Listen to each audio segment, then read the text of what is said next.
లేత తాటి ముంజలు భలే ఉన్నాయండి. హైవేలో ఎటు వెళ్తున్నామో తెలుసా? కోదాడ వెళ్తున్నాం. కోదాడ వెళ్తూ ఉంటే ఇక్కడ లేతగా తాటి ముంజలు కనిపించాయి. కూర్చో అర్చన. ఈసారి నేను యశు మాతో పాటు అర్చనను కూడా తీసుకెళ్తున్నాం, కొంచెం రిలాక్స్ అవుతుంది అని చెప్పేసి.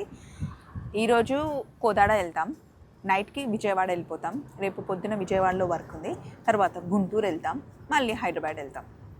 సో మధ్యలో ఏవి కనిపించినా ఇలా ఎంజాయ్ చేస్తామన్నమాట. ఇక్కడ ఇండియాలో ఉండి ఈ వీడియోలు చూసే వాళ్ళకి ఓకే, కానీ ఫారెన్లో ఉండే వాళ్ళ మనసంతా లాగేస్తూ ఉంటుంది కదా. సమ్మర్ వస్తే వాళ్ళు చాలా మిస్ అవుతాయి అక్క.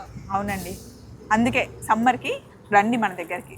ఇండియాకి వచ్చి సమ్మర్లో వచ్చే మామిడి పండ్లు, తాటి ముంజలు, మొర్రి పండ్లు, ఇంకేమొస్తాయి, చీమ చింతకాయలు, సపోటా పళ్ళు అన్నీ చక్కగా ఎంజాయ్ చేసి మమ్మల్ని అందరినీ పలకరించి హ్యాపీగా వెళ్ళిపోండి.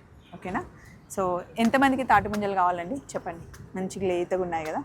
చలో మరి, బాయ్ బాయ్.